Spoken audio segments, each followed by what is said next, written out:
Good morning guys. Ngayon guys, magdilig tayo ng halaman. At straight na po naman yung init dito sa lugar namin. Umpisa nung nagbagyo mga 1 week na pong umiinit dito. Kawawa naman yung mga halaman namin. Kaya natutuyo na po yung mga dahon. Kaya diniligan ko. Kasi yung misis ko nagwawalis naman sa mga palimo. Kaya bali ako na lang po ang magdilig dito ng halaman. Dalawa lang kasi kami dito sa bahay, kaya kami rin dalawa ang nagtutulungan ng mga gawain dito. Ayan, pagkatapos ko magpakain ng mga hayop, manok at baboy, ito, halaman naman. Naawa kasi ako tingnan yung ibang mga dahon nila natutuyo na. Kaya piniligan ko na po sila.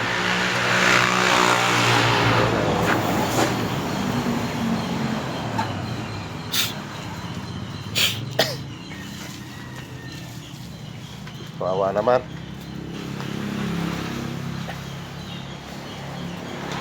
Yung halaman kasi katulad rin natin tong mga tao may buhay rin sila. Kahit nga tao pagka kulang sa tubig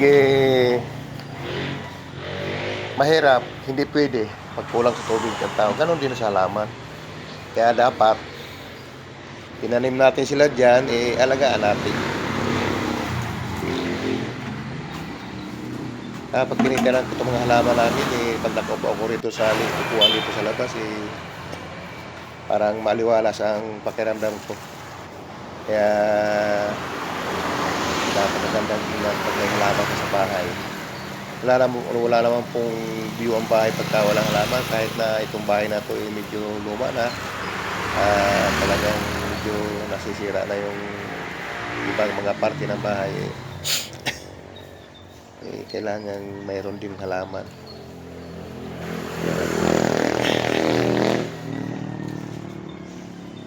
Dati araw-araw ko ito dinidiligan pagka talagang street ng init. Kasi dito minsan sa amin may ulan-ulan na isa-isa, kaya hindi ko na-street na diligan ito. Paminsan-minsan lang. Nagwawalay si misis ko. Bali, ako na lang ang gumagawa nito. Tapos may nagpatulong sa kabila doon sa may aso namin. Diligan ko ito.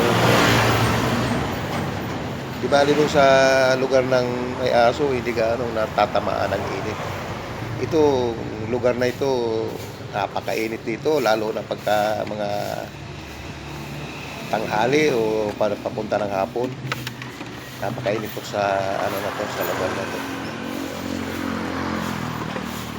Kaya kawawa naman sila. Ayan po, tingnan nyo po yung ibang dahon, naninilaw na kahit mga na yata ito, mga 4 na araw ko nang hindi nadidiligan yata ito.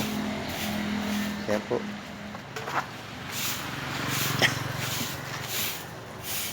Kaya diniligan ko sila ngayon. Kawawa naman. Lita tayo rito sa may sa may aso. Ayun, yung halaman ko sa may aso. Ayan na po. Okay po. Thank you for watching.